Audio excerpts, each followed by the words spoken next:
Assalamualaikum warahmatullahi wabarakatuh. Kembali lagi dengan saya Suratun Magfirah dari UIN Antasari Banjarmasin. Nah, di sini pada kesempatan kali ini kita akan belajar tentang biologi.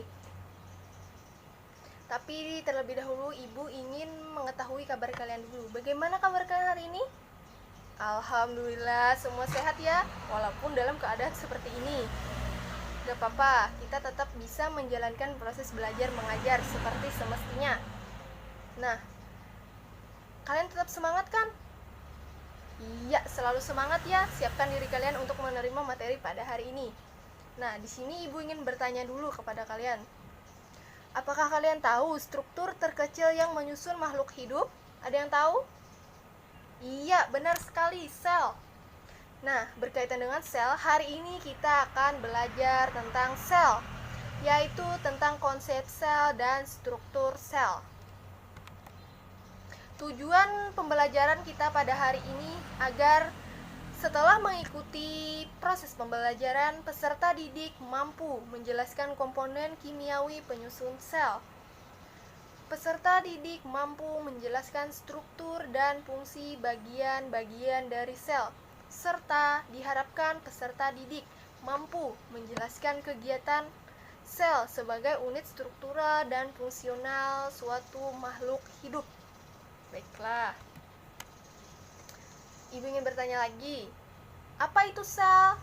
Ada yang tahu? Iya, benar sekali. Sel merupakan unit struktural terkecil yang menyusun makhluk hidup dalam melaksanakan kehidupannya. Ada juga beberapa teori dua ilmuwan, yaitu Jacob Seiden dan Theodor Schwann. Nah, dia juga mengemukakan sel merupakan kesatuan unit struktural makhluk hidup. Artinya, semua makhluk hidup tersusun dari sel. Sudah paham sampai di sini? Sel itu apa? Iya. Baik, kita lanjutkan ya. Komponen kimiawi penyusun sel. Nah, sel merupakan fungsional makhluk hidup. Di dalam sel terdapat unit yang menjadi dasar fisik kehidupan manusia, yaitu adanya protoplasma. Jadi, berbagai reaksi kimia sel banyak terjadi di dalam protoplasma ini. Nah, protoplasma mengandung dua komponen. Ada yang tahu komponen apa? Iya, tepat sekali. Ada unsur dan ada senyawa. Oke, kita bahas satu-satu ya. Yang pertama, unsur. Unsur yang terdapat di dalam sel itu terbagi menjadi dua. Unsur apa? Unsur mikro dan unsur makro.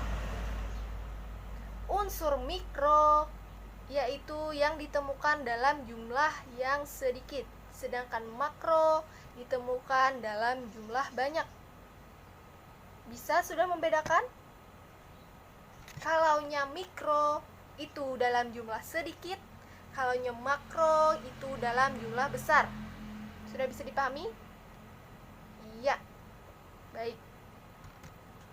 Kemudian selanjutnya ada senyawa.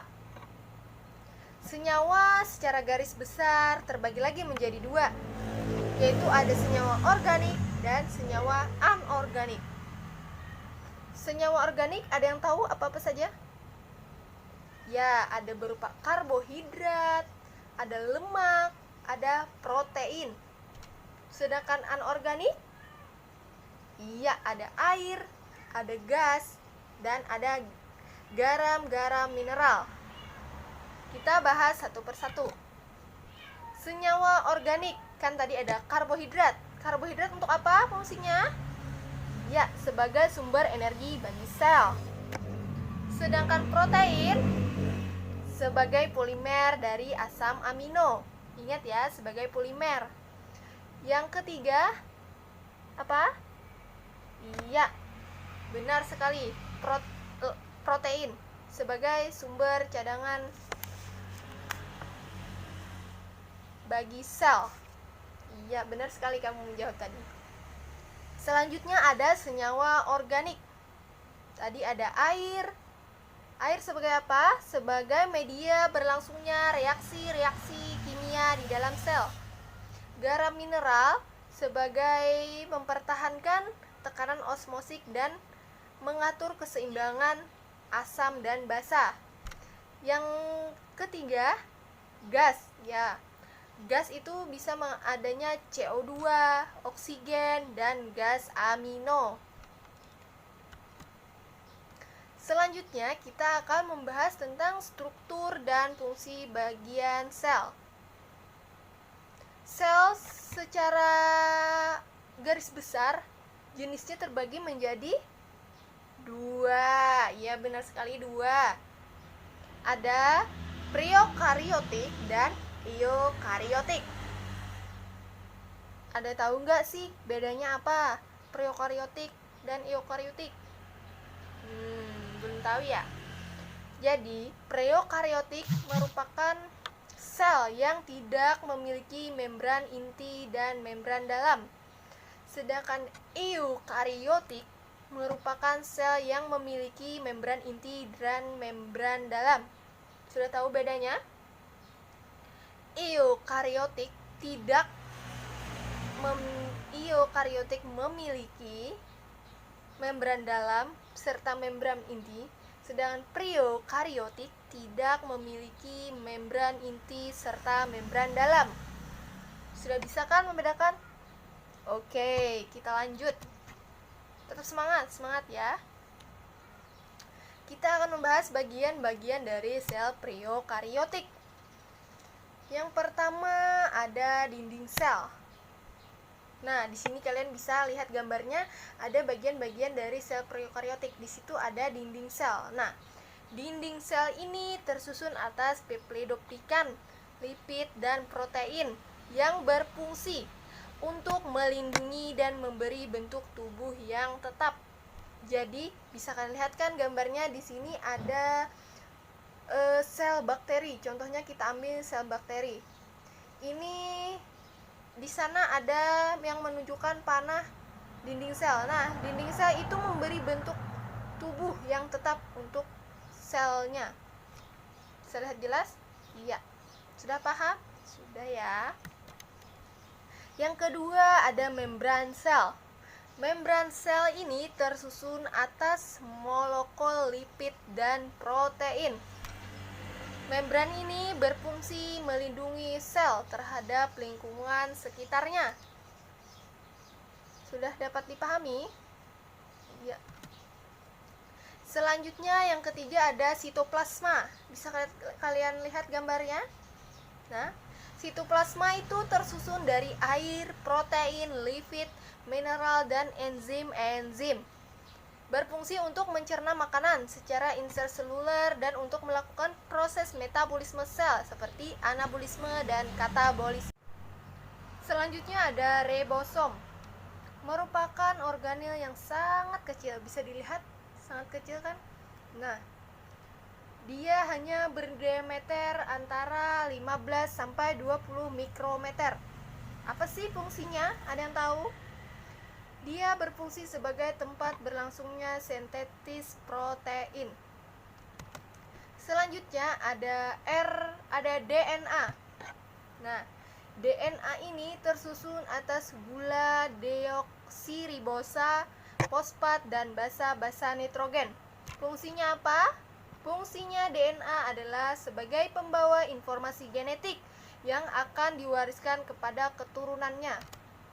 Kemudian yang terakhir bagian dari sel prokariotik ada RNA. RNA merupakan persenyawaan hasil transkripsi DNA. RNA berfungsi dalam membuat kode-kode genetik sesuai dengan DNA yang akan diterjemahkan dalam bentuk urutan asam amino dalam proses sintesis protein. Jadi RNA berfungsi di dalam proses sintesis protein. Sudah paham struktur bagian-bagian dari sel prokariotik? Iya, bagus. semangat ya. Kemudian kita lanjut tentang struktur sel eukariotik. Ada yang masih ingat tadi apa eukariotik? Iya, eukariotik memiliki membran inti. Yang pertama, secara garis besarnya, eukariotik memiliki 3 bagian besar, yaitu ada membran plasma, sitoplasma, dan organel-organel sel. Yang pertama akan kita bahas yaitu membran plasma. Bisa kalian lihat gambarnya di sini. Membran plasma merupakan bagian terluar sel yang terdiri atas lapisan protein, lapisan lipid. Jadi lapisan lipid tersebut terdiri dari fosfolipid, glikolipid, dan sterol. Fungsi membran plasma apa? Iya, benar sekali, melindungi sel. Ya, melindungi sel, fungsi membran tadi, dan mengatur keluar masuknya molekul-molekul tertentu karena bersifat permeabel. Jadi dia permeabel tetapi masih juga selektif. Dia memilih keluar ada yang molekul-molekul yang masuk ke dalam membran ini, serta sebagai tempat berlangsungnya reaksi respirasi oksidasi. Yang kedua yaitu sitoplasma. Sitoplasma merupakan cairan sel yang berada di luar membran inti. Jadi dia berupa cairan. Fungsi sitoplasma apa? Sebagai sumber bahan kimia yang penting bagi sel, serta sebagai tempat terjadinya reaksi metabolisme. Sudah paham 2 struktur sel ini? Sudah ya. Selanjutnya ada organel-organel sel di dalam sel eukariotik ini. Jumlahnya banyak. Ada nukleus, ribosom, kompleks Golgi, mitokondria, dan lain sebagainya. Akan kita bahas satu persatu. Yang pertama yaitu nukleus. Nukleus atau inti sel merupakan organel terbesar yang terdapat di dalam sel dengan berdiameter sekitar 10 mikrometer. Ingat, nukleus itu adalah inti sel. Jadi dia merupakan organel terbesar yang terdapat di dalam sel. Bisa membayangkan kan kalian? Nah, ini lihat gambarnya juga. Nah, selanjutnya di dalam nukleus itu terdapat bagian-bagian berupa membran inti, nukleoplasma, dan nukleolus. Anak-anak inti seperti itu. Fungsinya ada yang tahu fungsi inti sel ini atau nukleus? Iya, fungsinya ini sebagai pengatur dalam pembelahan sel, sebagai pengendali seluruh kegiatan sel, serta sebagai pembawa informasi genetik. Selanjutnya yang kedua ada retikulum endoplasma atau RE. Bisa dilihat gambarnya. Nah, RE ini merupakan perpanjangan membran inti ke arah sitoplasma yang berbentuk jala. RE terbagi menjadi 2. Benar sekali. Ada RE kasar dan RE halus. RE kasar yaitu permukaannya ditempeli oleh ribosom. Sedangkan RE halus permukaannya tidak ditempeli ribosom. Sudah paham? Kasar, RE kasar ditempeli ribosom, sedangkan RE halus tidak ditempeli ribosom. Fungsi dari RE mensintesis lemak, menampung protein yang disintesis oleh ribosom, transport molekul-molekul, dan menetralkan racun. Yang ketiga yaitu ribosom, merupakan struktur unit gabungan protein yang disintesis oleh nukleolus. Fungsi dari ribosom ada yang tahu? Ribosom berfungsi untuk mensintesis protein yang hasilnya masuk ke dalam lumen RE. Tahu retikulum? Iya, endoplasma. Selanjutnya ada lisosom. Lisosom merupakan kantong membran yang berisi enzim-enzim hidrolik. Seperti apa? Ya, lipase, protease, nukleose, serta enzim pencernaan lainnya. Apa sih fungsi lisosom itu? Melakukan pencernaan intrasel, menghancurkan struktur yang tidak dikehendaki. Eksositosis yang pembebasan enzim keluar sel, serta penghancuran dari sel. Lisosom dengan membebaskan isi lisosom. Selanjutnya, yang keenam ada badan mikro. Merupakan organel berukuran yang sangat kecil, terdiri dari proksisom dan glioksisom. Silakan bisa dilihat gambarnya di sini. Nah, proksisom itu berperan dalam oksidasi substrat untuk menghasilkan H2 dan O2.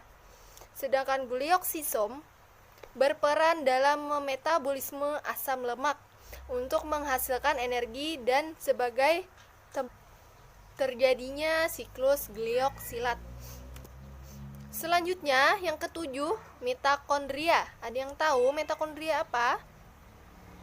Iya, mitokondria merupakan organel tempat berlangsungnya fungsi respirasi sel pada makhluk hidup. Selain itu, fungsinya juga sebagai memetabolisme lemak dan lain sebagainya. Nah, itu tadi pembelajaran kita pada hari ini. Kita simpulkan sama-sama ya. Sel tadi merupakan unit struktural makhluk hidup. Komponen kimiawi penyusun sel ada unsur dan senyawa. Benar sekali. Berdasarkan jenisnya, struktur sel terbagi menjadi 2 ya. Ada prokariotik dan eukariotik. Ingat tadi, prokariotik apa? Ya, tidak memiliki inti sel. Bagiannya apa saja? Ada dinding sel, membran sel, sitoplasma, mesosom, ribosom, DNA, dan RNA. Eukariotik, ada yang tahu apa tadi? Ya, eukariotik memiliki membran inti, struktur selnya ada membran plasma, sitoplasma, dan organel-organel sel. Apa saja organel-organel tadi? Berupa nukleus atau inti sel. Ada apa tadi lagi? Retikulum, endoplasma atau RA, ribosom, kompleks Golgi, lisosom, badan mikro, dan mitokondria. Nah, itu tadi pembelajaran kita pada hari ini. Semoga kalian dapat mengambil intinya dan bisa kalian catat di buku catatan kalian masing-masing untuk diresum ya. Demikian pembelajaran kita pada hari ini. Salah hilap mohon maaf. Semoga kedepannya menjadi lebih baik lagi dan kondisinya lebih membaik. Salah hilap mohon maaf. Wassalamualaikum warahmatullahi wabarakatuh.